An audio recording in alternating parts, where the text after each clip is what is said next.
Today, we're in Washington State having a red blend. Let's get it. What up, winos? Happy Wine Wednesday. I am your host, Jayton Gunter, owner of Grapes and Sand Publishing, and I'm ready to drink some wine today.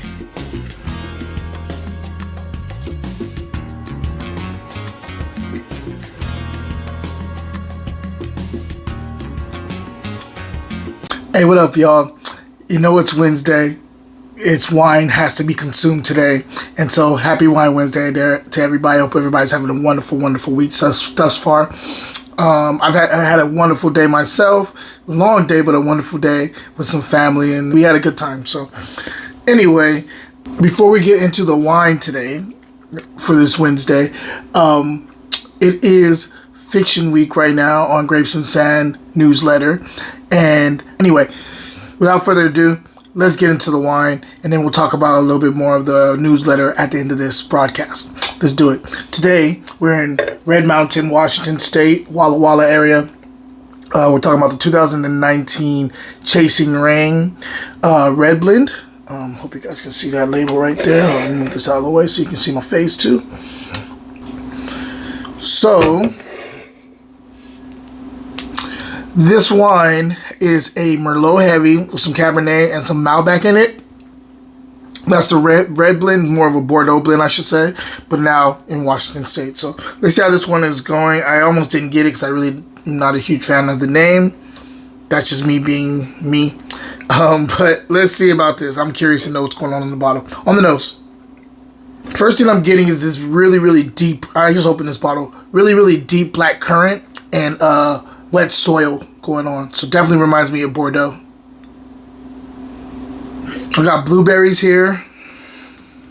This really smells like Bordeaux. A little bit like graphite.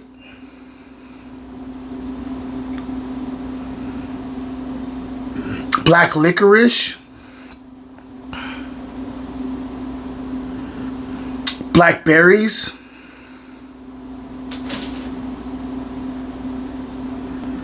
A little bit of like truffle.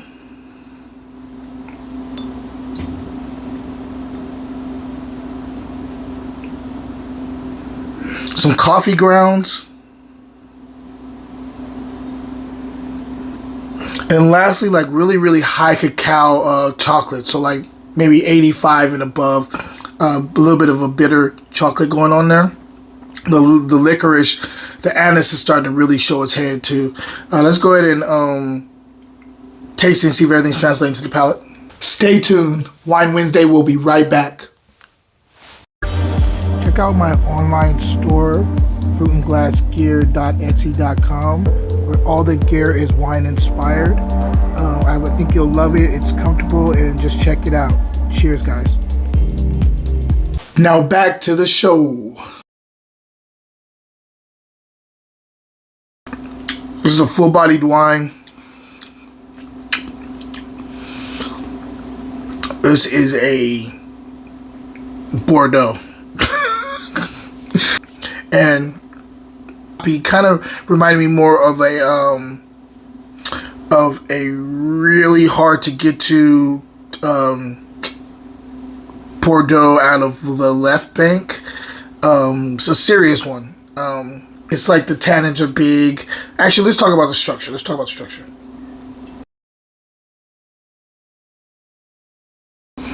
Tannins here are medium plus.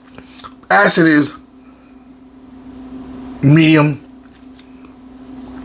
Finish is long, but it has this bitterness to it that is hard to get around.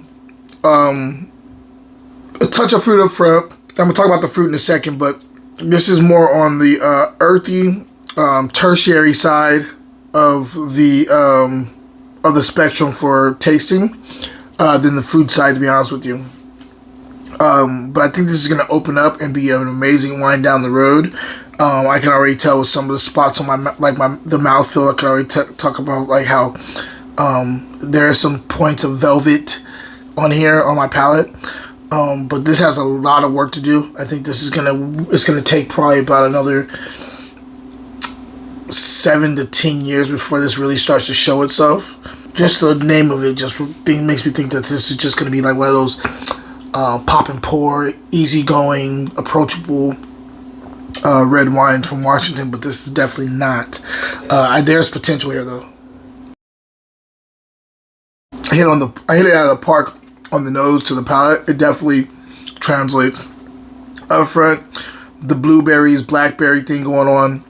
As it gets into the mid palate, you get more of the earthy. You're getting actually like a little bit of like a tobacco note, like a cigar box here in the mid palate, along with kind of that soily, wet soil thing I was talking about. Definitely in the mid palate. As it gets into the third quarter, you start to get like a graphite kind of like pencil lead thing going on. A little bit of like a plum skin, black plum here, just the texture wise.